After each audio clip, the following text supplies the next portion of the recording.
Oke teman-teman, selamat datang kembali di video kali ini. Dalam video kali ini saya akan coba membahas iPhone 6 yang biasa. Itu apakah masih layak jika kita gunakan atau kita beli di tahun 2020. Lalu apa saja aplikasi yang bisa digunakan, lalu bagaimana jika HP ini kita gunakan untuk pemakaian kita dalam sehari-hari. Nanti akan kita bahas dalam video kali ini. Oke, kita mulai dari spesifikasi dari iPhone 6 ini. Saya coba mengingatkan teman-teman bahwasannya iPhone 6 ini dikeluarkannya pada tahun 2014, tepatnya di bulan September ya teman-teman. Jadi sudah cukup lama handphone ini, sudah 6 tahun kurang lebih jika dihitung sampai tahun 2020 ini. Tapi masih layak atau enggak jika kita gunakan dalam kehidupan sehari-hari. Sistem operasinya tentu menggunakan iOS, karena dia memang iPhone, menggunakan iOS, lalu dia bisa upgrade ke sampai iOS 12.1. Jadi dia tidak bisa lagi upgrade ke iOS yang terbaru sekarang seperti iOS 14. Dia sudah tidak mampu lagi untuk update karena dia hanya sebatas iOS 12.1 saja.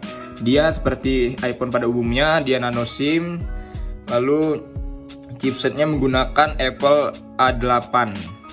Sudah cukup lawas juga ya teman-teman. Sekarang Apple sudah mengeluarkan Apple A13, bahkan sudah keluar A14 ya, A14 Bionic.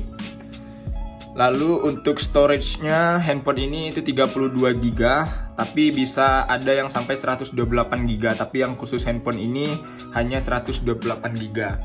Untuk bodinya sendiri, handphone ini memiliki bodi yang berbahan metal ya teman-teman. Jadi bisa teman-teman lihat. Karena HP ini pada dasarnya memang dulu waktu awal dikeluarkan memang sangat-sangat bagus sekali ya. Karena dia peralihan dari handphone yang bodinya hampir sama, yaitu dari handphone Apple 3 sampai iPhone 5. Itu hampir sama bodinya. Sehingga lalu Apple mengeluarkan handphone yang dengan bodi yang sangat berbeda. Dengan seperti ini pada tahun 2014 ya teman-teman. Untuk RAM-nya ini 1 GB, dia tidak ada external storage tambahan. Baterainya ini 1810 mAh dengan chargernya itu 5 watt. Ini coba saya ambilin chargernya, menggunakan charger 5 watt. Ukuran layarnya di sini 4,7 inci. Lalu menggunakan tipe LED backlit IPS LCD. Dia masih menggunakan layar IPS dengan resolusi 750 x 1334 pixel, 16 berbanding 9 rasionya. Untuk kameranya, kamera belakangnya ini 8 megapiksel. Lalu untuk kamera depannya ini 1,2 megapiksel. Tapi teman-teman tahu sendiri ya kamera handphone iPhone itu bagaimana. Oke, untuk ukuran dimensi layarnya ini 1381 x 67 x 69 mm ya teman-teman. Beratnya itu 129 gram. Jadi sangat-sangat bisa dibilang sangat-sangat ringan ya. Oke, untuk keunggulannya kita bahas dari keunggulan dulu ya. Yang pertama ya, kamera. Kita lihat dari segi kamera, karena iPhone itu nggak akan jauh-jauh dibahas itu kelebihan dari kameranya. Kita bahas coba kelebihan dari kamera handphone iPhone ini. Oke, sekarang kita sudah ada di kamera belakangnya ya teman-teman. Saya coba foto. Untuk foto kali ini kita coba foto. Autofokusnya gimana? Cukup cepat ya autofokusnya ya teman-teman. Ini bisa teman-teman lihat hasil fotonya. Ini cukup jelas ya, memang benar-benar masih sangat jelas, memang masih sangat bagus. Coba kita foto lagi.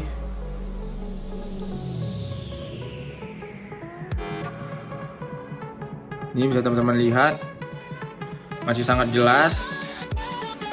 Jadi kalau untuk segi kamera dari iPhone ini, walaupun dia 8 megapiksel, namun dia masih sangat bisa bersaing di tahun 2020 ini teman-teman. Untuk kamera depannya coba kita lihat ya. Oke, masih sangat bagus juga teman-teman, sangat detail juga. Bisa teman-teman lihat di sini untuk kamera depannya. Jadi memang tidak perlu diragukan lagi kalau dari Apple untuk dari segi kameranya dia akan tetap jadi juara ya walaupun di tahun 2020. Lalu kita bahas lagi kelebihannya yang kedua, bodinya ini berbahan metal. Bisa teman-teman lihat karena Apple belajar dari kesalahannya pada saat mengeluarkan iPhone 5C. Karena iPhone 5C itu dia berbahan plastik ya teman-teman. Lalu Apple mengeluarkan keluaran yang sangat terbaru pada saat itu tahun 2014, dia mengeluarkan handphone dengan yang berbahan metal. Jadi sangat laris sekali ini handphone di tahun 2014 dulu. Lalu performanya, berbicara performa, dia menggunakan chipset A8. Apakah dia masih mampu jika kita gunakan dalam bermain game? Sepengalaman saya teman-teman, handphone ini sangat-sangat masih bisa jika digunakan bermain game, namun tidak dengan yang resolusi yang sangat tinggi. Contoh PUBG masih bisa dijalankan, namun tidak bisa dengan SD Extreme, itu tidak bisa. Tapi dia masih bisa dijalankan. Bermain game PES dia masih bisa. Lalu bermain game yang Free Fire dia masih juga bisa. Jadi walaupun sekarang handphone iPhone itu sudah mengeluarkan chipset yang sudah paling terbaru, tapi iPhone 6 ini masih sangat bisa digunakan untuk bermain game.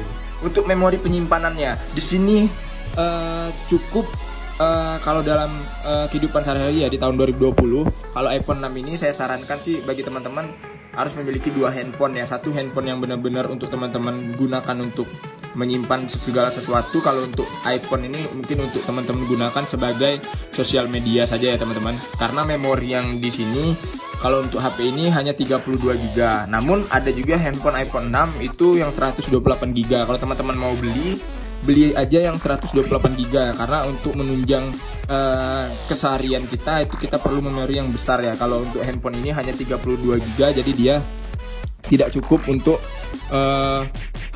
digunakan dalam kegiatan sehari-hari. Ini bisa teman-teman lihat ya, iPhone storage-nya hanya 32 GB, ini aja sudah mau hampir penuh.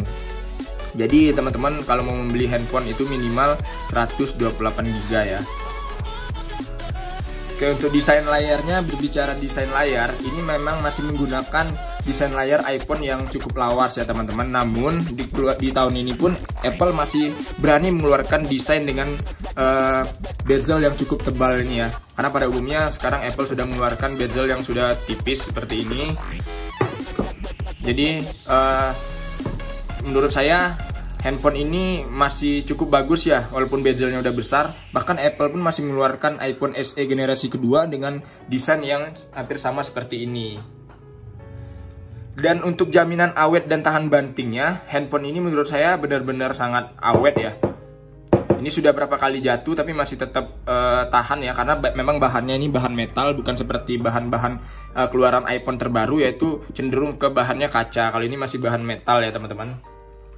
Untuk update OS-nya dia tidak bisa lagi update sampai ke 14, iOS 14, dia hanya batas berhenti di 12.1. Oke, kalau dari segi keamanannya, handphone ini masih menggunakan sidik jari ya teman-teman. Di sini dia belum menggunakan Face ID.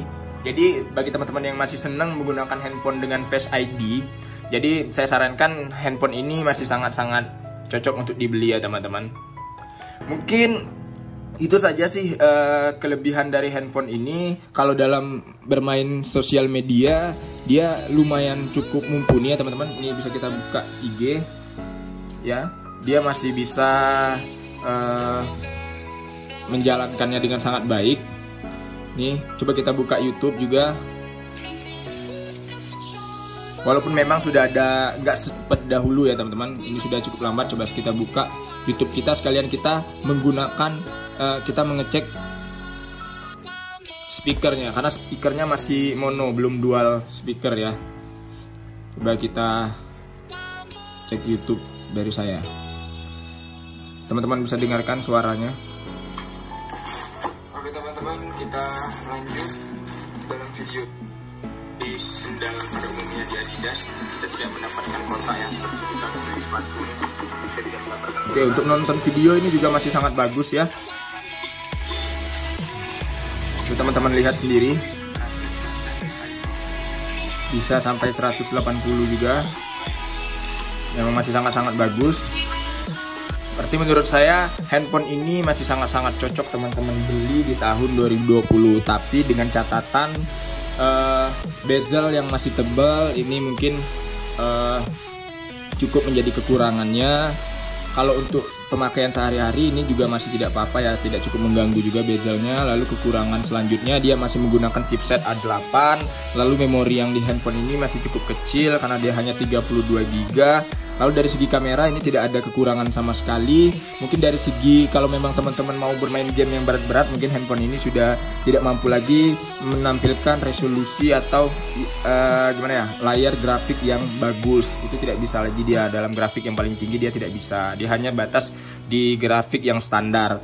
Jadi kalau untuk teman-teman yang mau membeli atau mau upgrade dari HP Android ke HP iPhone, mau coba-coba, mungkin teman-teman bisa beli dulu iPhone 6. Teman-teman rasakan dulu bagaimana pemakaiannya. Kalau untuk harganya, mungkin kalau harga barunya dari iBox ini sudah tidak keluar lagi ya teman-teman.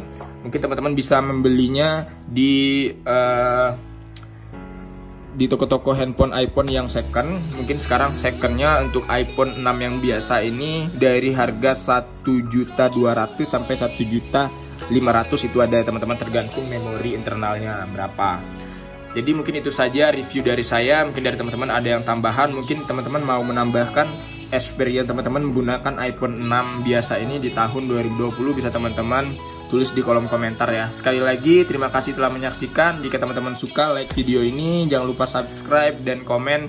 Jangan lupa juga share ke teman-teman kalian yang masih menggunakan iPhone 6. Sekian dan terima kasih, sampai bertemu di video selanjutnya.